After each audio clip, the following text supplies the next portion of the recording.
Ok, alors c'est parti. Le data journalisme est, on va dire, l'art qui consiste à...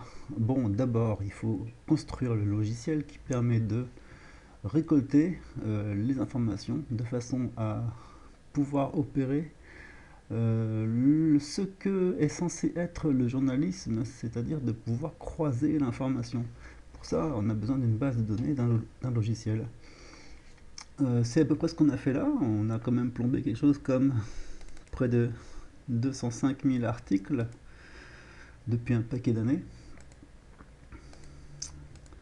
et notamment depuis le début des événements, puisque là nous sommes le 25 mars 2022, et les événements, la guerre en Ukraine, a commencé le 24 février, depuis 7 jours, nous avons publié 491 articles, et depuis les 30 jours précédents, 1701 articles, ce qui nous fait quelque chose comme 2100 articles publiés le mois dernier, rien que le mois dernier. C'est déjà pas mal. C'était une période assez intense. Alors on va essayer de revenir sur ces événements. L'intérêt c'est quand même de pouvoir faire un tour de piste des différents points saillants de cette étape historique. Je les ai référencés sous un tag que j'ai appelé info tactique. Évidemment, quand on fait une recherche à ce mot, on n'a rien, mais par contre, on a un tag pour ça qui nous offre 29 articles les 7 derniers jours et 115 articles jusqu'à il y a 30 jours. Les événements ayant commencé un petit peu avant, on a des articles qui commencent un peu avant. Tiens, je vais le mettre voilà, en page principale. Et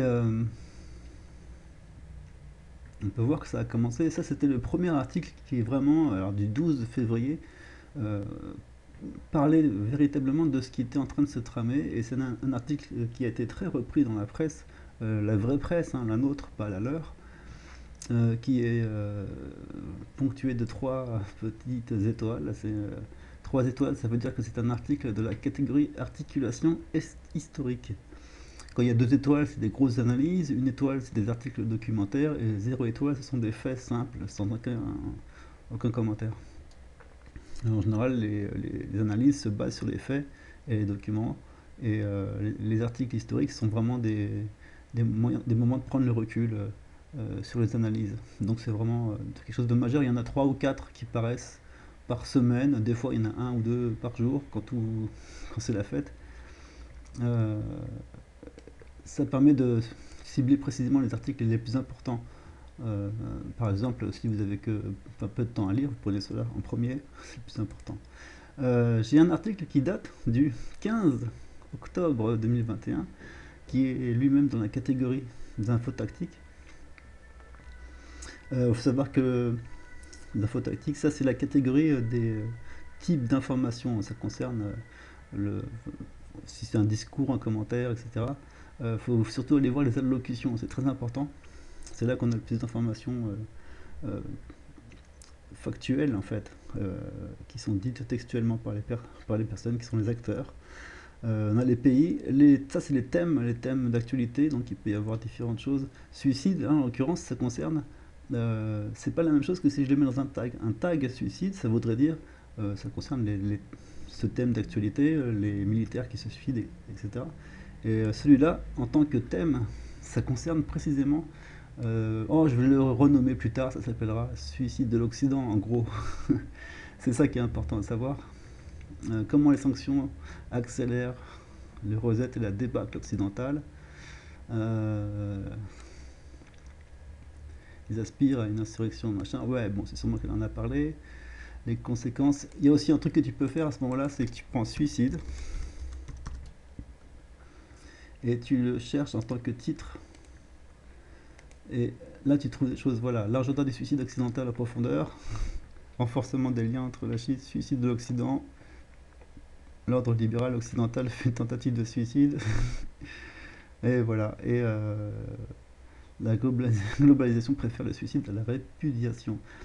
Karine Bechet-Golovko, une très bonne analyste. En général, on a toujours des très très bons analystes. Ce qui est intéressant pour se fixer sur la qualité des articles qu'on cherche, c'est de s'intéresser aux auteurs en particulier.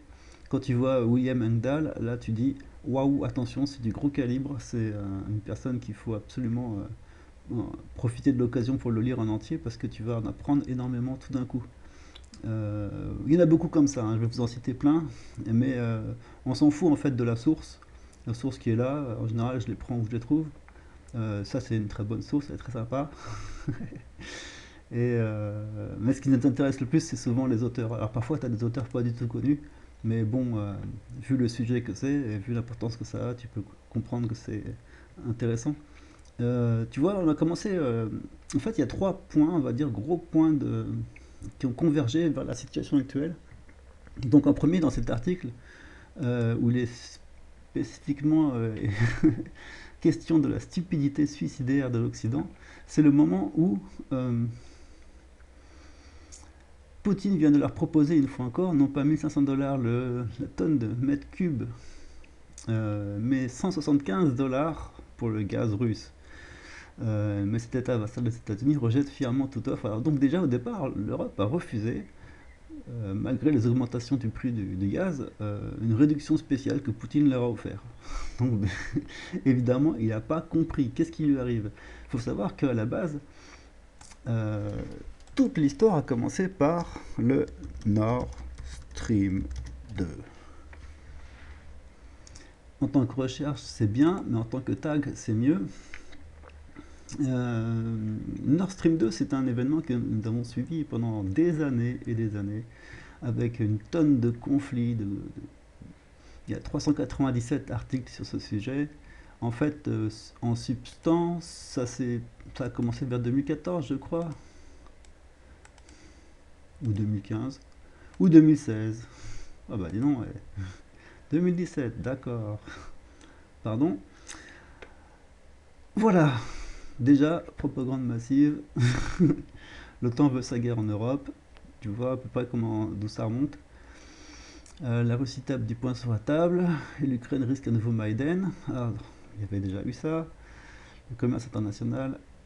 Et tout d'un coup, le Nord Stream, en fait, ça a été des sujets de discussion compliqués au niveau international. Et mine de rien, en secret quasiment, ils ont construit le gazoduc de façon rapide, efficace. Et alors là, je reviens sur la partie des infos tactiques.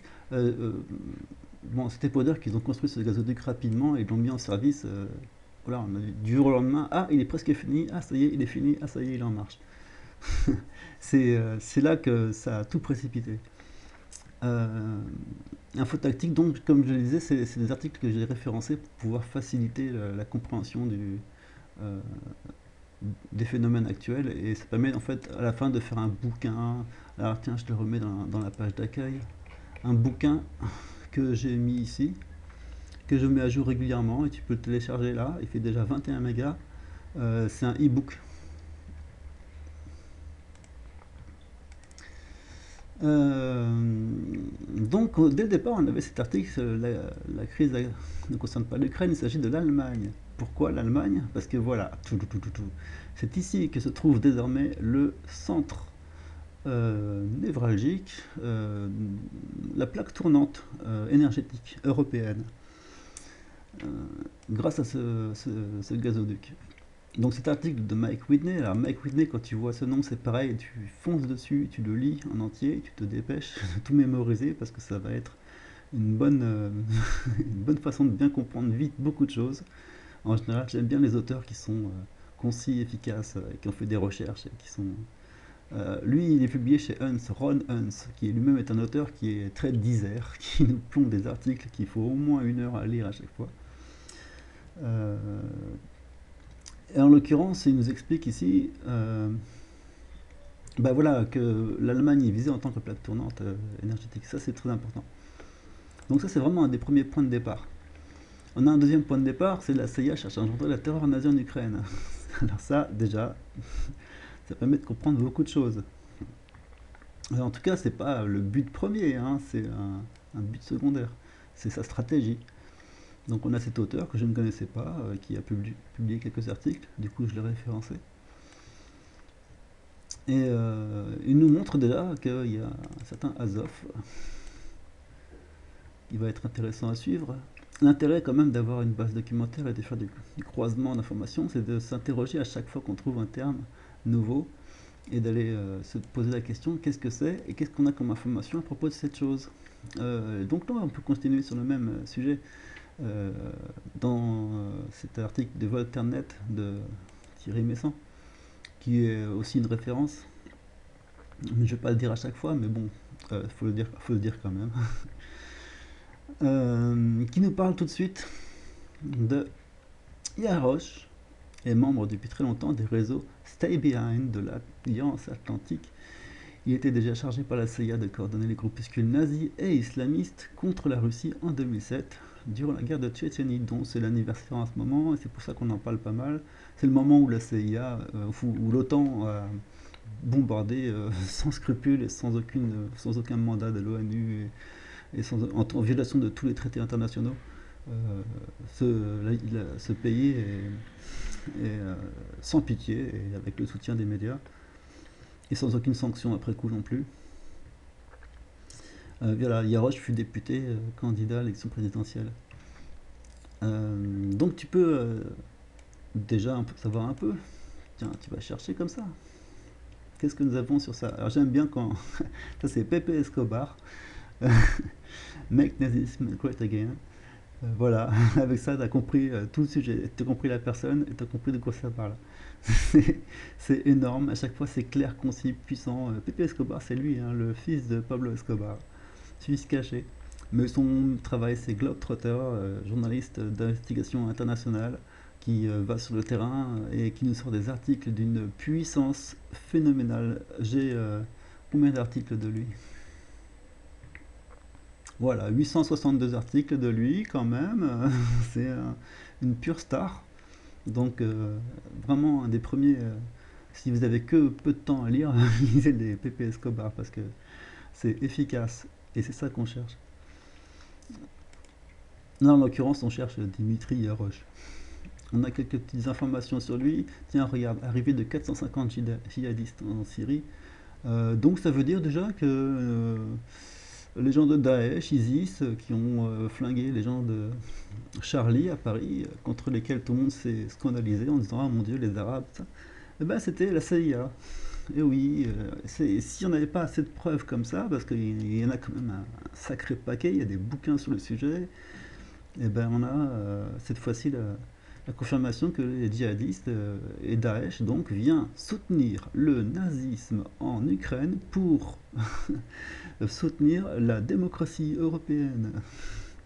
Oui, oui, tout à fait. Bah oui, c'est nous le camp du mal dans l'histoire. On a aussi ce Israël abasourdi par les néo-nazis ukrainiens. Ça, c'est vachement étonnant parce que quand même Israël a un comportement littéralement fasciste, il faut le dire, hein, envers les Palestiniens qui en voient de toutes les couleurs, les pauvres. Ils sont victimes de ce qu'on appelle un génocide lent tout au long de l'année. Et puis de temps en temps, il y a une grosse guerre qui leur écrase la gueule. Et ça, c'est constant et on n'en parle jamais. Enfin, les médias, vos médias, là, ils n'en parlent jamais, mais nous, on en parle tout le temps, hein. Les vrais médias, nous, on en parle tout le temps. Ça, on a des milliers et des milliers d'articles, de témoignages. Tous les crimes un par un sont référencés, donc ne vous inquiétez pas. Une bande de drogués néo-nazis. Voilà, un article de Thierry Messant, c'est encore un truc qu'il va falloir lire en entier. Quant à Thierry qui s'échine à faire un article, ça va être très recherché, et notamment que tu vois celui-là, ce qui est aussi encore du même auteur. Vladimir Poutine déclare la guerre aux Straussiens. Ici, nous sommes le 1 mars. Nous avons un sujet très intéressant. C'est qu'est-ce que c'est que les Straussiens? Parce que, tu vois, mine de rien, on apprend des trucs.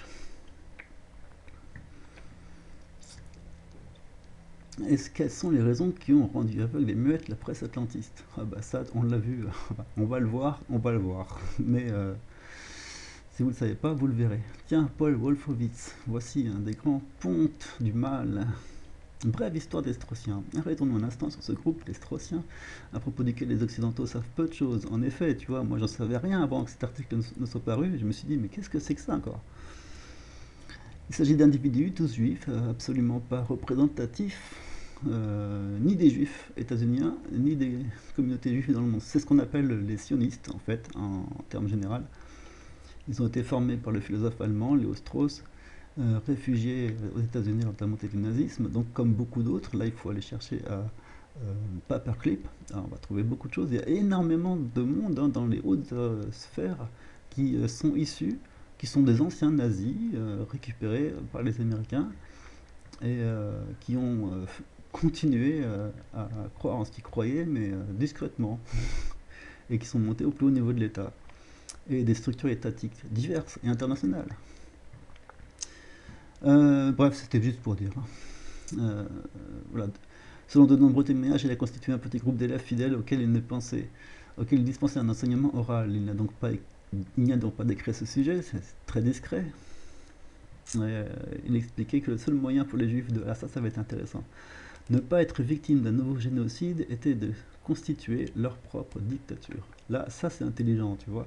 Et avec ça, je pense que tu as compris l'idée. Globalement, tu vois le genre de retournement de cerveau que c'est. En général, tu mets un smiley à l'envers à ce moment-là. Et les Straussiens ont commencé à former un groupe politique il y a un demi-siècle. Ils étaient tous membres de l'équipe du sénateur démocrate Henry Scope Jackson. Et on va aller voir ça, tu vas voir. Notamment Elliot Abraham, Richard Pearl et Paul Wolfowitz. Que des grands noms. Tiens, regarde, attends. Tu prends Henry Jackson. Nous avons des choses sur lui, des commissioning, not useful, pseudo-intellectual idiots. Excusez-moi. Allez, trouve-moi un truc sur Henry Jackson, je suis sûr que t'as un truc bien. Voilà. Campagne d'influence britannique sous couvert de guerre de la désinformation. Alors, sous couvert de guerre contre la désinformation. C'est de la désinformation en fait. Le think tank britannique Henry Jackson Society a accusé la Chine. C'est bon. Officine britannique comme la machin, ok, qui travaille avec laquelle travaille le site virtuel Navalny. Tu vois, déjà, ils se connaissent. Le think tank Wars, Founders. D'accord. Proton il perd la confiance du public parce que un de ces gars, directeur de recherche de la société néoconservatrice à Londres, d'accord. Enfin, en gros, ils sont reliés, donc c'est voilà le mensonge et leur business, la Steve Bannon Connection. Et avait travaillé auparavant pour la société d'extrême droite Henry Jackson à Londres. Attends, regarde, dont l'objectif est de répandre le capitalisme et qui cible la Russie et la Chine. Et bien alors avec ça, si t'as pas ce qu'il faut, ça c'est le même en anglais. Et là on a un article intéressant que j'ai marqué dans mes favoris. Le retour de Carthage, la nouvelle politique étrangère du Royaume-Uni. Henry Jackson Society a discuté en profondeur du concept de Grande-Bretagne mondiale dans une perspective, nanana, est un think tank très affluent parmi lesquels... Attends, redis-moi ça. Voilà. Grande-Bretagne mondiale. Je pense qu'on a compris l'idée. Ah bon, il faut savoir qu'il y a des lignées royales, hein, elles sont toujours existantes, elles sont toujours actives, et elles sont en arrière-plan de la démocratie. On a donné des noms d'État profond, mais cet État profond, comme tous les termes courants, ont tendance à se dégrader, à perdre leur signification, mais il y a vraiment des gens qui sont très actifs et qui n'ont pas du tout envie d'être publics, connus publiquement. C'est pas du tout une théorie de la conspiration, ce sont des gens qui font des choses. Voilà, pas la peine de se défendre par anticipation de toute manière, hein. La société Henry Jackson est un think tank très affluent qui compte parmi ses membres. Alors, plusieurs députés britanniques, parmi lesquels on peut compter les amis des enquêteurs du Bellingcat. Ah, ça fait les mecs qui enquêtent sur ça, je crois, là, Bellingcat. Je connais pas plus que ça, hein, mais bon, déjà, les enquêteurs sont amis du truc. Non, il faudra se renseigner, aller chercher. Il suffit de faire une recherche. Des journalistes, évidemment, il y en a beaucoup, comme machin, confident de Skripal, un spécialiste des questions du renseignement, l'ancien chef du MI6, ancien chef de la CIA, des conservateurs, William Crystal, je sais pas qui c'est, membre qui dirige l'Atlantic Council. Ah bah oui, attends, c'est quand même ce qu'on appelle des institutions internationales en fait. Mais c'est pas ce qui est le plus intéressant dans cet article. J'avais noté ça de mémoire. Nouvelle politique. Stratégie de politique étrangère et de défense du Royaume-Uni reprend plusieurs de ses thèses. Alors les thèses, c'est a créé ce service parce qu'il faisait partie des intérêts. Nanana. Un ordre fondé sur les règles. Voilà. Là déjà, tu vois, rien que ça, je crois que c'est bah, si on le met tel quel, ça devrait marcher, je pense. Voilà, un ordre fondé sur les règles. Et en fait, je dois même avoir un tag là-dessus. C'est le nouveau nom donné au nouvel ordre mondial.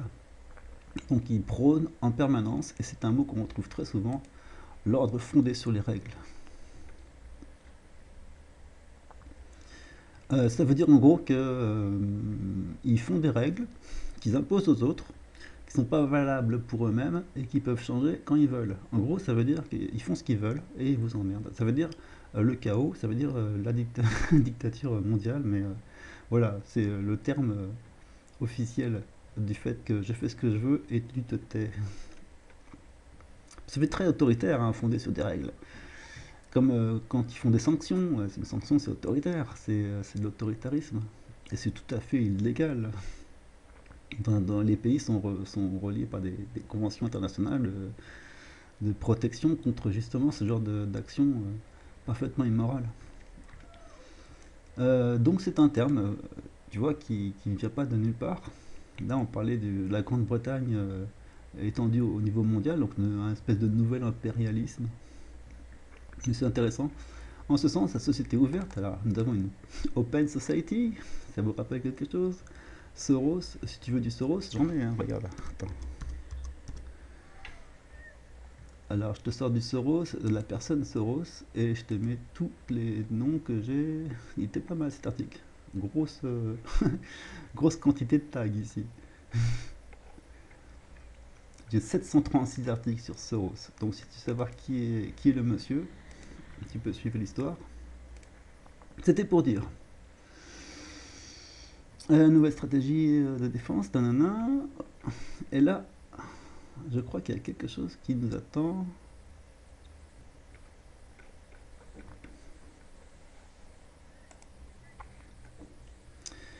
Intéressant de constater que l'élite géopolitique britannique se considère comme les continuateurs de la mission de conquête de Carthage contre Rome, d'où le nom de l'article. L'ancienne Carthage a perdu, nanana. Ce qui nous intéresse, nous, ça va être par là. Voilà, la Russie doit donc surveiller de près les activités de la Grande-Bretagne. Alors là, nous sommes le 7 avril 2021, hein, ok. La Russie doit donc surveiller de près les activités de la Grande-Bretagne en Europe de l'Est et surtout en Ukraine à partir de maintenant. Les services spéciaux britanniques et ses forces armées coopèrent activement avec le régime de Kiev depuis longtemps.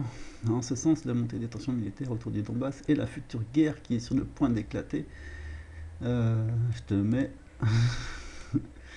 sont sans doute liées à la nouvelle politique que Londres promeut. Est-ce que c'est clair maintenant? Non, mais c'est vachement intéressant quand même. Les médias ukrainiens ont écrit sur la façon dont l'organisation britannico-néerlandaise Bellingcat fait chanter Vladimir Zelensky et menace d'ouvrir une enquête. Alors le chantage, ça va être un sujet particulier, mais tout le monde est victime de chantage à un moment ou à un autre, hein. Quand on voit des gens applaudir, c'est qu'ils ont un gun sous derrière la tête, en général. C'est vraiment terrible. Donc ça nous a amené là, c'est Henry Jackson qui nous a amené là, c'est les Straussiens qui nous ont amené à Jackson, et c'est le nazisme qui nous a amené aux Straussiens. Et le nazisme nous ramène à la guerre actuelle. Donc on avait des points de départ, en fait, des confluences vers la situation actuelle. On avait le Nord Stream, donc nous avons l'activité britannico, etc., CIA, nazie, et voici maintenant le moment où, alors ça c'est, on va dire ça c'est l'essence, le pétrole, parce que ce truc-là, là, ça s'appelle l'étincelle. C'est le moment où la Russie reconnaît les républiques proclamées du Donbass, pardon. Je vais le redire bien, mais c'est pas grave.